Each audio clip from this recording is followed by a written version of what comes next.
प्रिय विद्यार्थियों, अनिल जज्बाती का प्यार भरा नमस्कार। आज हम अनिवार्य हिंदी कक्षा 12 में तुलसीदास जी के प्रमुख दोहे, उनकी सप्रसंग व्याख्या करेंगे। सबसे पहले हम कवि तुलसीदास जी के बारे में जानेंगे। तुलसीदास जी का जन्म सन 1532 ईस्वी में बांदा उत्तर प्रदेश में हुआ था। मृत्यु सन 1623 ईस्वी में। उत्तर प्रदेश के बांदा जिले के राजापुर गांव में जन्मे तुलसीदास का बचपन अत्यंत कठिनाइयों में बीता।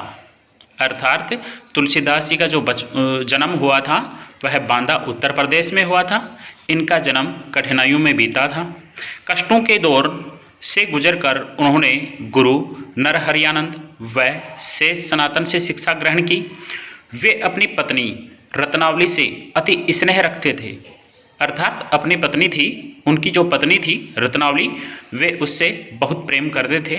लेकिन एक दिन रत्नावली द्वारा उत्प्रेरित किए जाने पर उनके हृदय में राम प्रेम जागृत हो गया। तुलसीदास ने अवधी तथा ब्रजभाषा में कई ग्रंथों की रचना की। तुलसीदास जी ने जिन ग्रंथों की रचना की थी उनकी भाषा अवधी व ब्रजभाषा थी। रामचरितमानस उनकी कीर्ति का आधार ग्रंथ है। उनकी प्रसिद्धि का जो ग्रंथ है वह रामचरितमानस माना जाता है। अन्य प्रसिद्ध ग्रंथों में विनय पत्रिका, कवितावली, दोहावली, गीतावली, कृष्ण गीतावली, बरवे रामायण तथा रामलला नहछू प्रमुख हैं। उनकी प्रमुख रचनाएं देखें तो विनय पत्रिका हो गई, रामचरितमानस हो गई, कवितावली हो गई, दोहावली हो गई, गीतावली, कृष्ण गीतावली, रामलला नहछू उनकी प्रसिद्ध रचनाएं हैं। तुलसी के काव्य में समन्वय की भावना सर्वोपरि है। अर्थात उनका जो काव्य है उसमें समन्वय की भावना दिखाई देती है। उन्होंने अपनी रचनाओं के माध्यम से आदर्श समाज की जो कल्पना प्रस्तुत की है वह कभी अप्रासंगिक नहीं हो सकती।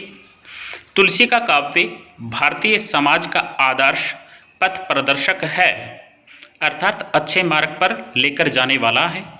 पुस्तक में संग्रहित तुलसी के दोहे मानवता की सीख देते हैं। काम, क्रोध आदि दुर्गुणों से दूर रहना चाहिए। मानव जीवन की सार्थकता परमार्थ में है, दूसरों की भलाई में है। मनुष्य अच्छी संगति से अच्छा व बुरी संगत से बुरा बन जाता है। सबसे हिलमिल कर चलना चाहिए।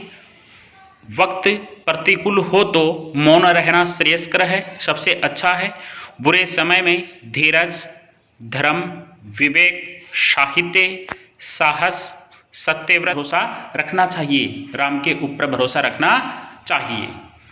देखिएगा, तुलसीदास जी का जन्म 1532 में हुआ था, बांदा उत्तर प्रदेश में हुआ था। तुलसीदास जी के पिता का नाम आत्माराम दुबे माना जाता है, माता का नाम हुलसी था। और तुलसीदास जी का जब जन्म हुआ था तब इनका जन्म 12 महीने में हुआ था। जब इनका जन्म हुआ तब इनके मुख के अंदर 32 दांत थे। तुलसीदास के जी का जन्म हुआ तब इन्होंने सर्वप्रथम राम शब्द बोला, जिसके कारण से इनका नाम राम बोला पड़ गया था। इनके प्रमुख दोहे देखिए। काम क्रोध मद लोभ रत ग्रह शक्त दुख रूप ते किमि जानहि रघुपति ही मूढ़ परे भवकूप। देखिएगा, काम वासनाएं, काम किरणाएं, क्रोध गुस्सा, मद अहंकार, लोभ लालच, रत यानी लगे हुए हैं, ग्रह शक्त पारिवारिक दुख रूप दुखों में, ते यानी वे, किमि यानी क्या, जाने यानी जानते हैं, रघुपति ही रघुकुल वंश के राजा अर्थात श्री राम के महत्व को मूढ़ यानी मूर्ख हैं, परे यानी पड़े हुए हैं, भव सांसारिक कूप यानी कुएं में। देखिएगा, इस संसार में जो भी व्यक्ति है वो काम क्रोध मद लोभ रत, जो भी व्यक्ति है वह काम किरणों में डूबा हुआ है, क्रोध में डूबा हुआ है, अहंकार में डूबा हुआ है, लोभ लालच में लगा हुआ है, ग्रासक्त दुख रूप, और यही नहीं वह पारिवारिक दुखों में भी डूबा हुआ है। ते किमि जाने ही रघुपति ही, वे श्री राम के महत्व को नहीं जानते हैं।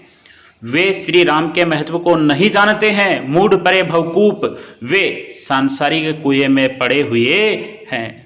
अर्थात अगर वे भगवान श्री राम की पूजा करते तो उनके जीवन में कभी भी कष्ट पीड़ाएं आती ही नहीं। वे लोग मूर्ख हैं और सांसारिक कुएं में पड़े हुए हैं। अर्थात कवि तुलसीदास जी कहना चाहते हैं कि इस संसार में सभी व्यक्तियों को भगवान श्री राम की पूजा करनी चाहिए। अगर वह ईश्वर की पूजा करेंगे तो उनके जीवन में कभी विपदा नहीं आएगी, कष्ट नहीं आएगा। भाषा देखें तो ब्रज भाषा का प्रयोग किया गया है, भवकूप रूपक अलंकार का प्रयोग किया गया है, काम क्रोध अनुप्रास अलंकार का प्रयोग किया गया है। काम क्रोध जो शब्द है यहां पर अनुप्रास अलंकार का प्रयोग किया गया है। तत्सम तद्भव शब्दों का प्रयोग भी किया गया है। अगला देखिएगा, कहिबे कह रसना रसी, सुनबे कह किए कान, धरबे कह चित्त हित सहित परमार्थ ही सुजान। देखिएगा, कहिबे कह का अर्थ होगा कहने के लिए, रसना यानी जीव, रची यानी रच डाली। भगवान ने अच्छी बातें कहने के लिए हमें क्या दिया है? जीभ दी है। भगवान ने अच्छी बातें कहने के लिए हमें जीभ प्रदान की है, दी है। या भगवान राम का स्मरण करने के लिए, उनकी आरती करने के लिए, पूजा करने के लिए, उनका बखान करने के लिए हमें जीभ प्रदान की है। सुनबे कह किए कान, अच्छी बातें सुनने के लिए हमें ईश्वर ने कान दिए हैं। धरबे कह चित हित सहित, चित का अर्थ है मन, सहित हित यानी भलाई, परमार्थ ही आत्म कल्याण में। धरबे यानी धारण करने के लिए, अच्छी बातें धारण करने के लिए चित यानी मन दिया है। हमें अच्छी बातें धारण करने के लिए हमें अच्छा मन दिया है। और यही नहीं, हित सहित, इन सभी वस्तुओं को परमार्थ ही, इन सभी वस्तुओं को हमें दूसरों के आत्म कल्याण में लगाना चाहिए, दूसरों की भलाई करनी चाहिए। यहां पर देखें, कहा गया है कि मनुष्य को अपने मन को आत्म कल्याण में लगाना चाहिए। अनुप्रास अलंकार का प्रयोग किया गया है। भाषा ब्रज भाषा का प्रयोग है। आगे देखिए 3 नंबर उदाहरण, तुलसी भलो सुसंगते, पोच कुसंगति सोई, नाव किनरी तीर असी, लोह बिलोकत लोई। देखिएगा, भलो यानी अच्छा होता है, सुसंग यानी अच्छी संगति में बैठने पर, पोच यानी बुराई, कुसंगति गलत संगत, नाव किनरी वीणा, तीर असी यानी तलवार, असी तलवार, लोहे का अर्थ होगा लोहा, बिलोकहु देखते हैं, लोई का अर्थ होगा नेत्र से, आंखों से। देखिएगा, तुलसीदास जी कह रहे हैं कि तुलसी भलो सुसंगते। कवि तुलसीदास ना कहना चाह रहे हैं कि हमारा अच्छा अच्छे लोगों में बैठने से ही होता है। सुसंग, अच्छे व्यक्तियों के पास बैठना चाहिए, गुणवान व्यक्तियों के पास बैठना चाहिए, बुद्धिमान व्यक्तियों के पास बैठना चाहिए, भलो, तभी हमारा अच्छा होगा। अर्थात कवि तुलसीदास जी कहना चाह रहे हैं कि हमें सदा अच्छे व्यक्तियों के पास, बुद्धिमान व्यक्तियों के पास, गुणवान व्यक्तियों के पास बैठना चाहिए और उनकी बातों को ग्रहण करना चाहिए। पोच कुसंगति सोई, अगर हम गलत लोगों के पास बैठेंगे, कुसंगति में बैठेंगे, बुरी संगत में बैठेंगे तो हमारा क्या होगा? हमेशा बुरा ही होगा। जिस प्रकार से हम देखते हैं कि लोहे से अनेक प्रकार की वस्तुएं बनाई जाती हैं, कुछ वस्तुएं जो हैं वो लोहे से निर्मित होती हैं, लेकिन कुछ वस्तुओं में से ऐसी, लोहे से ऐसी वस्तुएं जिनको हम प्रेम पूर्वक दृष्टि से देखते हैं, और कुछ वस्तुएं ऐसी होती हैं जिनको हम हेय दृष्टि से देखते हैं। जैसे देखिएगा, नाव किनरी तीर असी, जिस प्रकार से लोहे से क्या बनती है? नाव यानी नाव बनती है, किनरी वीणा बनती है, तीर बनती है, असी तलवार बनती है। लेकिन इनमें से 2 वस्तुएं ऐसी हैं जिनको हम प्रेम पूर्वक दृष्टि से देखते हैं, और 2 वस्तुएं ऐसी हैं जिनको हम हेय दृष्टि से देखते हैं। देखिएगा, नाव किनरी तीर असी, नाव का कार्य होता है लोगों को लेकर जाना, एक स्थान से दूसरे स्थान पर लोगों को लेकर जाना, अर्थात वह अच्छा कार्य करती है। किन्नरी वीणा है, वह मधुर ध्वनि सुनाती है, इसलिए वह भी अच्छा कार्य करती है। लेकिन तीर किसी को घायल करती है, गलत कार्य करती है। असी तलवार है, वह किसी को मार डालती है, बुरा कार्य करती है। लोह बिलोकत लोई, हम अपने नेत्रों से उनको देखते हैं, हम अपने ही नेत्रों से उनको देखते हैं, तब हमें पता लगता है कि कौन सी वस्तु तो अच्छे कार्य के लिए है और कौन सी वस्तु खराब कार्य के लिए है, बुरे कार्य के लिए प्रयोग की जाती है। यहां पर देखिएगा उदाहरण अलंकार का प्रयोग किया गया है, ब्रज भाषा का प्रयोग है, उदाहरण अलंकार है। आगे देखिएगा, राम कृपा तुलसी सुलभ गंग सुसंग सम्मान, जो जल परे जो जन मिले कीजे आपू सम्मान। देखिएगा कृपया का अर्थ होगा दया, सुलभ आराम से प्राप्त हो जाता है, गंग यानी गंगा, सुसंग अच्छी संगति में, सम्मान समान होता है, जो जल परे, जल परे यानी पड़ता है, जन यानी लोग, मिले यानी मिल जाते हैं, कीजे यानी कर देती है, आपो यानी अपने, सम्मान यानी सम्मान। देखिएगा राम कृपा तुलसी सुलभ, कवि तुलसीदास जी कहना चाह रहे हैं कि राम की दया से सब कुछ आराम से प्राप्त हो जाता है, भगवान श्री राम की दया से सब कुछ आराम से प्राप्त हो जाता है। गंग सुसंग सम्मान, अगर वह व्यक्ति अच्छी संगति में बैठता है तो वह व्यक्ति गंगा के समान पवित्र हो जाता है। भगवान श्री राम की कोई पूजा करता है तो भगवान श्री राम उसे पवित्र बना देते हैं। या जो व्यक्ति अच्छे व्यक्तियों में बैठता है, गुणवान व्यक्तियों में बैठता है, बुद्धिमान व्यक्तियों में बैठता है और उनके ज्ञान को ग्रहण करता है तो वह उसे गंगा के समान पवित्र बना देती है, या गंगा नदी उसे अपने समान पवित्र बना देती है। अर्थात उसके जो अवगुण हैं वह दूर हो जाते हैं और उसमें ज्ञान जागृत हो जाता है।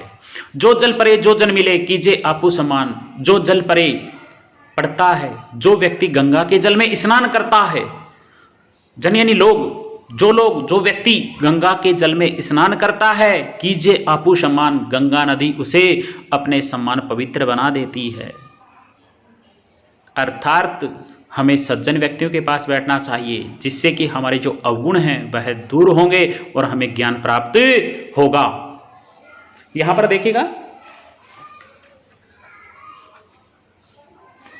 ब्रज भाषा का प्रयोग किया गया है, गंग सुसंग सम्मान, अनुप्रास अलंकार का प्रयोग किया गया है। शैली देखें, प्रवचनात्मक शैली का प्रयोग किया गया है, उपदेशात्मक शैली का प्रयोग किया गया है। आगे देखिएगा, तुलसी या संसार में भांति भांति के लोग, सब सो हिल मिल चालिए नदी नाव संयोग। देखिएगा तुलसी या संसार में भांति भांति यानी तरह तरह के लोग हैं। भांति भांति पुनरुक्ति प्रकाश अलंकार का प्रयोग किया गया है। तुलसी या संसार में कवि तुलसीदास जी कहना चाह रहे हैं कि इस संसार में तरह तरह के लोग हैं, भांति भांति के लोग हैं, सबके विचार, कल्पनाएं, भाव, सोच सबके क्या हैं, अलग अलग हैं। सब सो हिलमिल चालिए, लेकिन सभी व्यक्तियों को हिलमिल प्रेम पूर्वक मिलकर चलना चाहिए। नदी नाव संयोग, जिस प्रकार से नदी और नाव का संयोग होता है, अर्थात नदी है वह नाव को लेकर जाती है और नाव है वह लोगों को लेकर जाती है अच्छे कार्य के लिए, उसी प्रकार से हमें सबको आपस में मिलकर चलना चाहिए। यहां पर देखिएगा नदी नाव अनुप्रास अलंकार का प्रयोग किया गया है, भांति भांति पुनरुक्ति प्रकाश अलंकार का प्रयोग किया गया है, नदी नाव संयोग लोकोक्ति का प्रयोग किया गया है। आगे देखें, तुलसी पावस के समय धरी कोकिलन मौन, अब तो दादुर बोलेंगे हमें पूछे है कौन। देखिएगा तुलसी पावस के समय, पावस का अर्थ होगा वर्षा ऋतु का समय, धरी यानी धैर्य रखा, कोकिलन यानी कोयल ने, मौन यानी शांति। कवि तुलसीदास जी कहना चाह रहे हैं कि वर्षा ऋतु का समय है, वर्षा ऋतु के समय में कोयल है उसने चुप्पी धारण कर रखी है, शांति धारण कर रखी है, अर्थात वह बोल नहीं रही है। अब तो दादुर बोले हैं, अब तो दादुर का अर्थ होगा मेंढक। वर्षा ऋतु है तो वर्षा ऋतु में कौन बोलेंगे, मेंढक बोलेंगे। हमें पूछे है कौन, इस समय अगर कोयल बोलती है तो उसकी आवाज की तरफ, उसकी मीठी वाणी की तरफ कोई भी ध्यान नहीं देगा। अर्थात यहां पर कवि कहना चाहता है कि मूर्ख लोग जब अपनी बातें हाँकते हैं, डींगे हाँकते हैं, उस समय अगर कोई ज्ञानी व्यक्ति उनको कुछ बात कहता है तो उसकी बात की तरफ ध्यान नहीं दिया जाता है। उस समय उस ज्ञानी व्यक्ति को चुपचाप रहना चाहिए, उसके लिए वही समय चुप रहने का है। अगर वह उस समय उनको कुछ कहता है तो उसकी बात को कोई ध्यान नहीं देता है। अर्थात समय के अनुसार व्यक्ति को बात करनी चाहिए। यहां पर देखिएगा अनुप्रास अलंकार का प्रयोग तो किया गया ही है, लेकिन अन्योक्ति अलंकार का प्रयोग भी किया गया है। जैसे कोकिलन, कोकिलन में अनुप्रास अलंकार है और अन्योक्ति अलंकार का प्रयोग यहां पर किया गया है। आगे देखिए, तुलसी असमय के सका, धीरज धर्म विवेक साहित्य साहस सत्य व्रत राम भरोसो एक। पिछली बार एग्जाम में पूछा भी गया था कि बुरे समय में कौन कौन सी वस्तुएं मित्र होती हैं। तो यहां देखिएगा तुलसी असमय के सखा, तुलसीदास जी कह रहे हैं कि जब व्यक्ति में असमय बुरा समय आता है, खराब समय आता है, तो उसकी निम्नलिखित जो वस्तुएं हैं वो मित्र होती हैं, सखा होती हैं। कौन कौन सी? धीरज, उसे धीरज रखना चाहिए। धर्म, धर्म का पालन करना चाहिए। विवेक, विवेक रखना चाहिए। साहित्य, अच्छा साहित्य पढ़ना चाहिए। साहस, हिम्मत रखनी चाहिए। सत्यव्रत, सत्य बोलना चाहिए। राम भरोसो एक, और फिर भी अगर कार्य नहीं बनता है तो राम के भरोसे छोड़ देना चाहिए, क्योंकि राम प्रत्येक व्यक्ति के कार्य पूर्ण करते हैं। देखिएगा यहां कहना चाह रहे हैं कि जब व्यक्ति में खराब समय आता है, बुरा समय आता है, तो उसे धीरज रखना चाहिए, धर्म का पालन करना चाहिए, विवेक रखना चाहिए, अच्छा साहित्य पढ़ना चाहिए, हिम्मत रखनी चाहिए, सत्य बोलना चाहिए, और फिर भी कार्य नहीं बनता है तो राम के भरोसे छोड़ देना चाहिए। यहाँ पर देखिए धीरज धर्म अनुप्रास अलंकार, साहित्य साहस सत्यव्रत अनुप्रास अलंकार। भाषा है ब्रज भाषा का प्रयोग किया गया है। ओके।